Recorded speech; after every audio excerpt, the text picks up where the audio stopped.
आजचा लेख. नमस्कार यूट्यूब परिवार, शुभ दिवस रसिकांनो. आजचा विषय जरी एका छोट्याशा रोपाचा असला तरी त्याचे महत्त्व संपूर्ण मानवजातीसाठी अनमोल आहे. आज आपण अशा एका पवित्र, पूजनीय, औषधी आणि जीवनदायी वनस्पतीविषयी जाणून घेणार आहोत, जी हजारो वर्षांपासून भारतीय संस्कृतीचा अविभाज्य भाग बनली आहे. ती म्हणजे तुळस.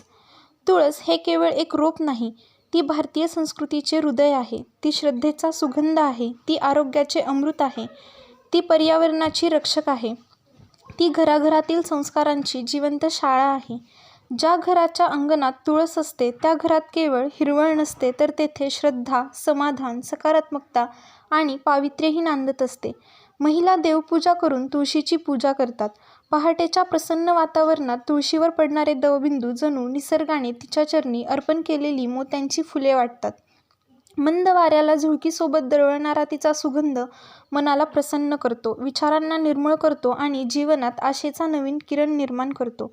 भारतीय संस्कृती ही निसर्गपूजक संस्कृती आहे. नदी, पर्वत, वृक्ष, वनस्पती आणि पृथ्वी यांना देवतांचे स्थान देणारी ही संस्कृती जगात अद्वितीय आहे. या संस्कृतीत तुळशीला विशेष सन्मान प्राप्त झाला आहे. प्राचीन काळापासून प्रत्येक घराच्या अंगणात तुळशी वृंदावन उभारले जात असे. सकाळ संध्याकाळ तुळशीपुढे दिवा लावला जातो, तिची पूजा केली जाते. या परंपरेमागे केवळ धार्मिक भावना नाही, तर आरोग्य, पर्यावरण आणि संस्कार यांचे गूढ विज्ञान दडलेले आहे.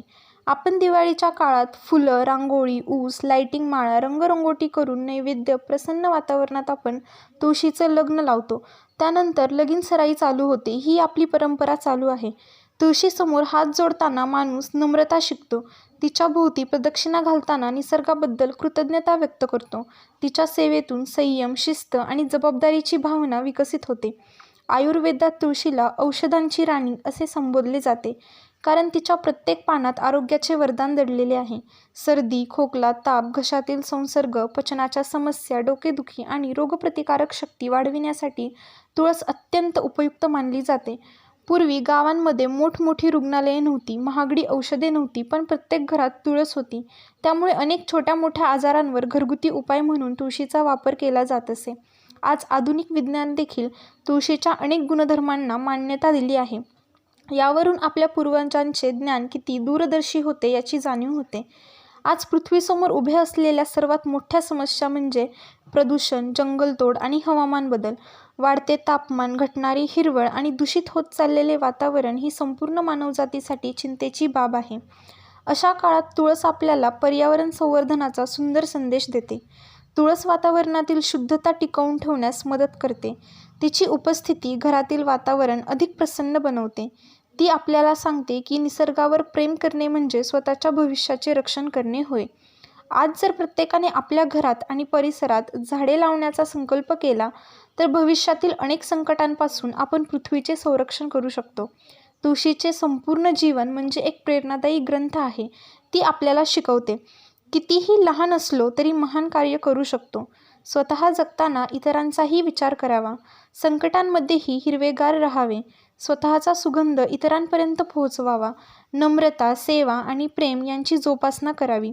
आजच्या स्पर्धेच्या युगात माणूस यशाच्या मागे धावत आहे, पण तुळस आपल्याला सांगते की खरे यश हे दुसऱ्यांच्या जीवन आनंद निर्माण करण्यात असते. तेव्हा प्रत्येकाने दुसऱ्याच्या जीवनात आपण कसे उपयोगी पडेल हे पाहावे. आजची पिढी तंत्रज्ञानाच्या युगात वाढत आहे. मोबाईल, इंटरनेट आणि कृत्रिम बुद्धिमत्तेच्या जगात अनेक चांगल्या गोष्टी मिळाल्या आहेत, पण त्याचबरोबर निसर्गापासून दूर जाण्याचा धोका देखील वाढला आहे. अशा वेळी तुळस आपल्याला आपल्या मुळांची आठवण करून देते. ती सांगते की आधुनिकता स्वीकारा, पण संस्कृती विसरू नका. प्रगती करा, पण निसर्गाशी असलेले नाते तोडू नका. एक छोटासा विचार. जर एखाद्या मुलाला विचारले की तुझ्या घरातील सर्वात मौल्यवान वस्तू कोणती, तर तो कदाचित मोबाईल, टीव्ही किंवा एखादी महागडी वस्तू सांगेल. पण खरे पाहता घरातील सर्वात मौल्यवान गोष्ट म्हणजे तुळस आहे. कारण ती पैसे देत नाही, पण आरोग्य देते. ती सोनं देत नाही, पण संस्कार देते. ती महाल देत नाही, पण मनाला शांती देते. ती संपत्ती देत नाही, पण समाधान देते. प्रिय वाचकांनो, कदाचित हा लेख वाचताना तुमच्या मनात तुमच्या घरातील तुळशीची प्रतिमा उभी राहिली असेल. कदाचित तुम्हाला तुमचे बालपण आठवले असेल. कदाचित तुमच्या आजीने सांगितलेल्या गोष्टी आठवल्या असतील. कदाचित तुमच्या मनात निसर्गाबद्दल प्रेमाची नवीन ज्योत पेटली असेल.